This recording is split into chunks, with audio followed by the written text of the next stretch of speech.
አሁን የምነግራችሁን ነገር በጥንቃቄ ስሙ። በአሁኑ ሰዓት እኛ በዚህ ስክሪን ፊት ተቀምጠን በምንነጋገርበት ቅጽበት በሮኪ ተራሮች ጥልቀት ውስጥ ማንም ያልደረሰበትና በዱር እንስሳት የተከበበ አንድ ምስጢራዊ ቦታ አለ።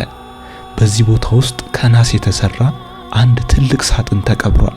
በዚህ ሳጥን ውስጥ 265 የወርቅ ሳንቲሞች፣ ብርቅዬ አልማዞች፣ ኤመራልድና በመቶ ሺህ የሚቆጠሩ ዶላሮችን የሚያወጡ የጥንት ቅርሶች አሉ። አጠቃላይ ዋጋው ከ2 ሚሊዮን ዶላር በላይ ነው። በሮኪ ተራሮች ውስጥ 2 ሚሊዮን ዶላር የሚያወጣ የወርቅ ሳጥን ተደብቋል። እሱን ለማግኘት ግን አንድ የተጻፈ ግጥም አለ። እሱን መፍታት አለባችሁ።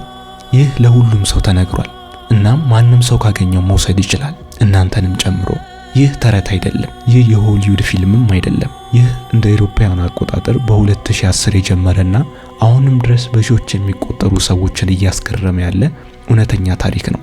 ፎረስት ፌን የተባለው ሚሊዮነር ይህንን ሀብት ደብቆ የቻለ ይውሰድ ብሎ ለዓለም ጥሪ ያቀረበ። የሚገርመው ግን ይህንን ሀብት ፍለጋ የወጡ 5 ሰዎች በቁማቸው ቀርተዋል፣ በበረሃው ተበልተዋል፣ ገደል ገብተው ሕይወታቸው አልፏል። ዛሬ የምናየው ስለ ወርቁ ብቻ አይደለም። ዛሬ የምናየው ሰው ለገንዘብ ሲል እስከምን ድረስ ይሄዳል የሚለውን የሰው ልጅ ጥቁር ጎን ነው። አሁንም ቢሆን ሀብቱ ተገኝቷል ቢባልም ብዙዎች ግን ሚስጥሩ ገና አልተፈታም ብለው ያምናሉ። ዝግጁ ከሆናችሁ ወደ ሮኪ ተራሮች ሚስጥር እንግባ።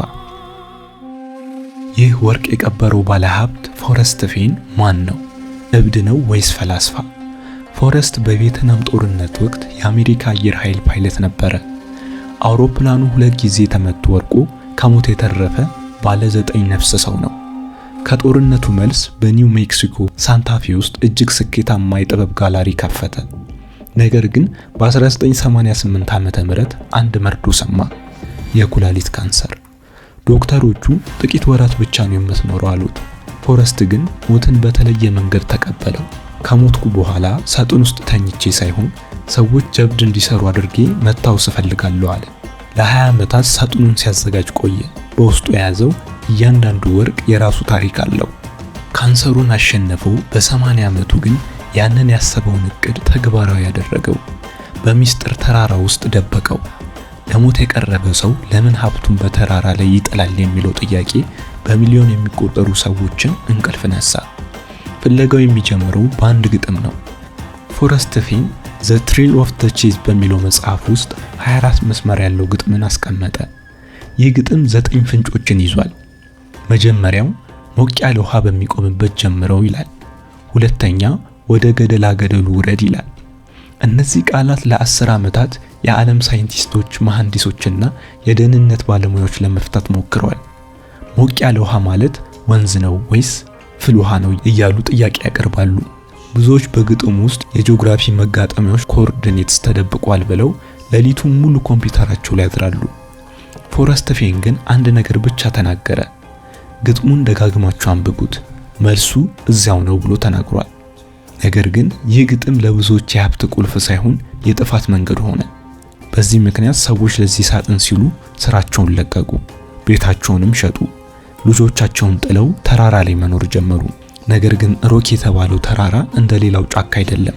ራንዲ ቢሊዮን የተባለ ሰው በ2016 ጠፋ። ከ6 ወር በኋላ አስክሬኑ በወንዝ ዳርቻ ተገኘ። ፓስተር ፓሪስ ዋለስ የተባለው ሰውም እንዲሁ ለወርቁ ሲል ሕይወቱን አጣ። በአጠቃላይ 5 ሰዎች ሞቱ። የሟቾች ቤተሰቦች ፎረስትን እባክህ ሀብቱ ያለበትን ተናገርና ይሞት ይቁም ብለው ለመኑት። ፎረስት ግን በአሜሪካ ውስጥ በየቀኑ ሰዎች በመዋኛ ገንዳ ውስጥ ሰምጠው ይሞታሉ፣ ስለዚህ መዋኛ ገንዳዎችን አንዘጋም የሚል ቀዝቃዛ መልስን ሰጣቸው። ይህ ንግግሩ ዓለምን አስቆጣ። የሀብት ፍለጋው ወደ ግድያና ወደ ስጋት ተቀየረ። ፍለጋው በተራራ ላይ ብቻ አልነበረም። በሺዎች የሚቆጠሩ ሰዎች የፎረስት ፌንን የግል ኢሜሎች ለመጥለፍ ወይም ሃክ ለማድረግ ሞክረዋል። ሰዎች የፌንን ቤት በድብቅ ይሰልሉ ነበር። ፌን የት ጋር እንደሚሄድ ለማየት መኪናው ላይ የመከታተያ መሳሪያ ጂፒኤስ ትራከር የገጠሙ ሰዎችም ነበሩ። አንድ ሰው ደግሞ የፌን የልጅ ልጅ እንደሆነ በማስመሰል ቤቱ ድረስ ገብቶ ሚስጥሩን ለመስረቅ ሞክሯል። ምክንያቱም 2 ሚሊዮን ዶላር ሰውን ወደ ሰይጣንነት ይቀይራል። እዚህ ጋር መጠየቅ ያለብን ፎረስት ፌን ይህን ሁሉ ሳይ ምን ይሰማው ነበር? ደስተኛ ነበር ወይስ በፍርሃት ተቆልፎ ነበር? በ2020 ፎረስት ፌን ሀብቱ ተገኝቷል የሚል አጭር መግለጫ ሰጠ። ጃክ ስቱፍ የተባለ የሕክምና ተማሪ የወርቅ ሳጥኑን እንዳገኘው ተናገረ። ጃክ ሀብቱን ካገኘ በኋላ ያመጣቸው ፎቶዎች ዓለምን አስደመመው። ሳጥኑ በእውነት በወርቅ የተሞላ ነበር። ግን ጥያቄው እዚህ ጋር ነው። ጃክ ለምን ሀብቱ የተገኘበትን ትክክለኛ ቦታ መናገር አልፈለገም? ፎረስት ፌን ለምን ሀብቱ እንደተገኘ በ3 ወር ሞተ? ብዙዎች አሁንም ይህ ሁሉ ድራማ ነው ይላሉ። ሀብቱ ገና አልተገኘም። ጃክ እና ፎረስት ተባብረው ያደረጉት ድራማ ነው የሚሉም አሉ። ዛሬም ድረስ በሮኪ ተራሮች ውስጥ ሰዎች ግጥሙን ይዘው ይዞራሉ። ምክንያቱም እነሱ የሚያምኑት ወርቁ ገና እዛው እንዳለ ነው። እናንተስ ምን ታስባላችሁ? ጃክ በእውነት አግኝቶታል ወይስ ወርቁ አሁንም በተራራ ውስጥ አንድ ቦታ ላይ ተቀብሯል? እውነት ከሆነ ቦታው አሁንም እናንተን እየጠበቀ ይሆናል። መልሳችሁን ኮሜንት ላይ አስቀምጡልን። ሀብቱ በተገኘ ማግስት የታየው ትርኢት ሌላኛው አስደንጋጭ ነገር ነው። ሀብቱ ተገኘ ከተባለ በኋላ ከ10 ሰዎች በላይ እኔ ነኝ ያገኘሁት ጃክ ሰርቆብኝ ነው የሚል ክስ መስርተዋል። አንዲት ሴት ፌን የሰጠውን ፍንጭ የራሷ ኮምፒውተር ሰርቆ የተገኘ ነው በሚል የፌንን ቤተሰቦች እስከ ፍርድ ቤት ወስዳለች። ይህ የሚያሳየው ወርቁ ከተገኘ በኋላም ሰላም አለመኖሩ ነው። ሀብቱ በረከተ ሳይሆን መገረም ሆኖ ቀረ። ጃክ የተባለው ሀብቱን ያገኘው ሰው ራሱ ለዓመታት ማንነቱን ደብቆ ለመኖር ተገዷል። ምክንያቱም ሰዎች ሊገሉትና ሊዘርፉት እንደሚችሉ ያውቅ ነበር። ጃክ ሀብቱን ያገኘው በጉልበት ሳይሆን በብልሃት ነው። ለ2 ዓመታት ያደረገው ነገር የሚገርም ነው። የፎረስት ፌንን የድሮ ቃለ መጠይቆች በሙሉ በቪዲዮ መዝግቦ እያንዳንዱን የቃል ስህተትና የፊት ገጽታ ቦዲ ላንጉጅ ሲያጠና ነበር። ፌን ሳያውቀው የሰጣቸውን ትንንሽ ፍንጮች በመልቀም ነው ወደ ዮኪ ተራራ ያመራው። ጃክ ሳጥኑን ሲያገኘው ግን የጠበቀው ደስታ ሳይሆን እፎይታ ነበረ። ይህ ቅዠት በመጨረሻ ማበቃ ብሎ ነበር የተናገረው። ዛሬም ድረስ የሚጠየቁ 3 ትላልቅ ሚስጥሮች አሉ። አንደኛው ፎረስት ፌን ሀብቱን ደብቆ ሲመለስ እንዴት ማንም አላየው? በ80 ዓመቱ ያንን ከባድ ሳጥን ይዞ እንዴት ብቻውን ተራራ ወጣ? ሁለተኛው ጃክ ሀብቱን ያገኘበት ትክክለኛ ቦታ ለምን እስከዛሬ ሚስጥር አደረገው? ሰዎች ወደዚያ ቦታ ሄደው ሌላ ነገር እንዳያገኙ ፈርቶ ነው ብለው ይጠይቃሉ። ሶስተኛው ደግሞ በሳጥን ውስጥ የነበረው ሚስጥራዊ ማስታወሻ ፌን በሳጥን ውስጥ አንድ በስሙ ያስቀመጠው ደብዳቤ ነበረ። የዛ ደብዳቤ ይዘት እስካሁን ለዓለም ይፋ አልተደረገም። በዛ ደብዳቤ ላይ ምን ተጽፎ ይሆን? በመጨረሻም ፎረስት ፌን በ90 ዓመቱ ከዚህ ዓለም በሞት ተለየ። ብዙዎች ፎረስት ጨካኝ ነው፣ ሰዎች እንዲሞቱ ምክንያት ሆኗል ይላሉ። ሌሎች ደግሞ ፎረስት ለዘመናዊ ዓለም ጀብዱን ያስተማረ ጀግና ነው ይላሉ።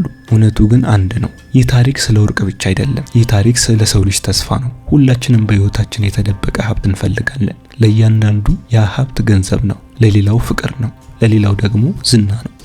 ፎረስት ፌን የሰጠን ትልቁ ሀብት ሳጥኑን ሳይሆን ጥያቄውን ነው። ለአንድ ህልም ስትሉ ምን ያህል ርቀት ለመሄድ ዝግጁ ናችሁ የሚለውን ነው። ቪዲዮን ከመጨረሴ በፊት አንድ ነገር ልጠይቃችሁ። በሮኪ ተራሮች ውስጥ አሁንም ድረስ በጃክ ያልተነኩ በፎረስት ፌን ያልተነገሩ ጥልቅ ሚስጥሮች እንዳሉ ይታመናል። ምናልባት ሌላ ሳጥን ይኖር ይሆናል። ምናልባት ፎረስት ፌን መላውን ዓለም በድጋሚ እያታለለ ሊሆን ይችላል። ታሪኩ አሁንም አላበቃም።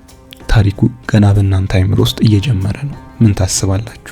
በቀጣይ ከዚህ የተሻሉ አስገራሚ ቪዲዮዎችን ይዘን ስለምንመጣ ቪዲዮውን ላይክ እና ሰብስክራይብ በማድረግ አብሮነታችሁን አሳዩን። መልካም ጊዜ፣ ጥሩ ህይወት ለፍጥረታት ሁሉ እንዲሆን እንመኛለን።